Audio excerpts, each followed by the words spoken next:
நாளைக்கான வீடியோவில் என்ன நடக்குதுன்னு பார்ப்போம். வீடியோக்குள்ளே போகிறதுக்கு முன்னாடி நம்ம சேனலை மறக்காமல் சப்ஸ்கிரைப் பண்ணிக்கோங்க. வீடியோக்கு ஒரு லைக்கையும் தட்டி விட்டுருங்க. வாங்க இப்போ வீடியோக்குள்ளே போகலாம். நம்ம நினச்ச மாதிரியே கதை தான் போய்கிட்டு இருக்கு. இங்கே மகேஷ் வந்து சரியான சைக்கோவாக தான் இருப்பார். ஏன்னா ஸ்டார்டிங்லேயே அவர் வந்து பணக்காரர் அப்படி இப்படின்னு சொல்லிட்டு அவரை பற்றி நல்ல பில்டப்லாம் பண்ணி தான் போட்டுட்டு இருந்தாங்க.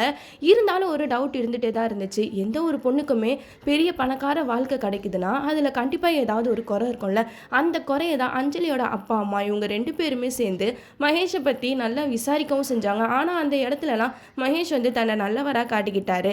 ஆனால் கடைசியில் அஞ்சலியை கல்யாணம் பண்ணி அவரோட வீட்டுக்கே கூட்டிகிட்டு போயிட்டாரு. அவ்வளோ பெரிய வீட்டில் மகேஷை தவிர அங்கே வேறு யாருமே கிடையாது.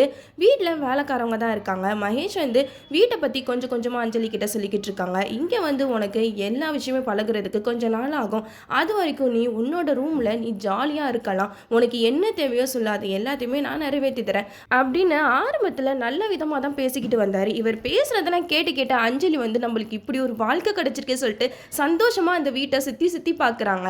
மகேஷ் சொல்கிறாங்க, நான் சின்ன வயசுலேருந்து அப்பா அம்மா இல்லாமல் வளர்ந்தவன். மூலமாக எனக்கு ரொம்ப பெரிய ஃபேமிலி எனக்கு கிடச்சிருக்கா, அதுவே போதும் அப்படின்னு சொல்லிட்டு அஞ்சலியை சந்தோஷமாக வீட்டை சுற்றி காமிச்சிக்கிட்டு இருக்காரு. அப்போன்னு பார்த்து மகேஷ் வந்து ரூமெல்லாம் ரெடி பண்ணிக்கிட்டு இருக்காங்க. அப்போ மகேஷ் சொல்கிறாங்க, அஞ்சலி நீ போயிட்டு பால் எடுத்துகிட்டு வா அப்படின்னு சொல்கிறாங்க. அஞ்சலி சரி சொல்லிட்டு பால் எடுத்துகிட்டு வராங்க. அப்போன்னு பார்த்தா அஞ்சலி ரூம்குள்ளே கரெக்டாக வரும்போது அவங்க மேலே கரப்பாம்பூச்சி விழுந்துருது. அந்த கரப்பாம்பூச்சியை பார்த்துட்டு அஞ்சலி பயங்கரமாக கத்துறாங்க. இதை பார்த்த மகேஷ் வந்து அலறி துடிச்சிடுறாரு. என்னாச்சு அஞ்சலி, என்னாச்சு உனக்கு அப்படின்னு கேட்க உடனே அஞ்சலி சொல்கிறாங்க, கரப்பாம்பூச்சி மேலே விழுந்துருச்சு அப்படின்னு சொன்னதுமே மகேஷ்க்கு செம்ம கோபம் வருது. என்ன கரப்பாம்பூச்சா, ஏன் அஞ்சலி மேலேயே நீ கை வைக்கிறியா அப்படிங்கிற மாதிரி அந்த கரப்பாம்பூச்சை அந்த இடத்துல அடித்து சாவடிச்சிடறாரு. இதை பார்த்த அஞ்சலிக்கு பயம் அல்ல. என்னடா இவன் சின்ன கரப்பாம்பூச்சி மேலே இவ்வளோ கோவப்பட்டுக்கிட்டு இருக்கான் அப்படின்னு சொல்லிட்டு பயந்து நடுங்கி இருக்காங்க. அப்போ மகேஷ் சொல்கிறாங்க, இங்கே பாரு அஞ்சலி, நம்ம 2 பேருக்குள்ள சண்டை எவ்வளோ வந்தாலும் அடுத்த நிமிஷமே நீ என் கூட பேசணும், நீ என் கூட பேசாமல் மட்டும் இருக்காத அப்படின்னு சொல்லிட்டு அஞ்சலி கிட்ட சமாதானமாக மகேஷ் வந்து பேசுகிறாங்க. இருந்தாலும் அஞ்சலிக்கு மனசுக்குள்ள இவன் எதுக்காக இப்படிலாம் பிஹேவ் பண்ணிக்கிட்டு இருக்கான் அப்படின்னு சொல்லிட்டு ஒரு பக்கம் யோசிச்சுட்டு இருக்க, இங்கே வந்து அந்த கரப்பாம்பூச்சை மறுபடியும் எடுத்து சுட சுட இருக்கிற பாலில் போட்டு அதை கொடுமைப்படுத்துறாரு. இதை பார்க்கும்போதே அஞ்சலிக்கு வந்து என்னடா இவன் இந்த கரப்பாம்பூச்சி மேலே இந்த அளவுக்கு கோவத்தை காட்டுறானே அப்படின்னு சொல்லிட்டு அங்கே அஞ்சலி கத்துறாங்க. எதுக்கு மகேஷ் இப்படிலாம் பண்ணுறீங்க, அந்த கரப்பாம்பூச்சி பாவம், விடுங்க விடுங்க அப்படின்னு சொல்ல அதுக்கு மகேஷ் சொல்கிறாங்க, இல்லை அஞ்சலி உன்னை பயன்படுத்துகிற கரப்பாம்பூச்சி நான் சும்மா விட மாட்டேன் அப்படின்னு சொல்லிட்டு அந்த பாலில் போட்டு அந்த கரப்பாம்பூச்சி பாலை குடிக்கிறாங்க. இதை பார்த்து அஞ்சலி பயங்கரமாக அருவர் பார்க்குறாங்க.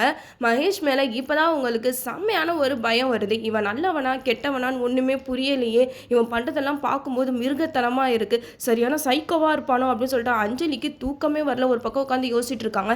அப்போ மகேஷ் வந்து, நான் சின்ன வயசுலேருந்தே எங்கள் அம்மா மடியில் படுத்ததே இல்லை, நான் உன் மடியில் படுத்து தூங்கட்டுமா அப்படின்னு சொல்லிட்டு அஞ்சலி மடியில் படுத்து தூங்குறாங்க. நம்ம அஞ்சலிக்கு நம்ம இங்கே நல்லா மாட்டிக்கிட்டோம் அப்படின்னு சொல்லிட்டு பயம் இன்னும் அதிகமாக தான் ஆகிக்கிட்டு இருக்கு. என்னதான் இருந்தாலும் சின்ன வயசுலேருந்து மகேஷ் வந்து அம்மா அப்பா இல்லாமல் வளர்ந்தனால தான் இப்போ அவங்க சைக்கோத்தனமாக இருக்காங்க. அஞ்சலி வந்து அதை திருத்துறாங்களா, இல்லை மகேஷ் கூட வாழ்க்கையை போராட முடியல அப்படின்னு சொல்லிட்டு இந்த வாழ்க்கையை விட்டு போகிறாங்களான்னு நம்மளும் வெயிட் பண்ணி பார்ப்போம்.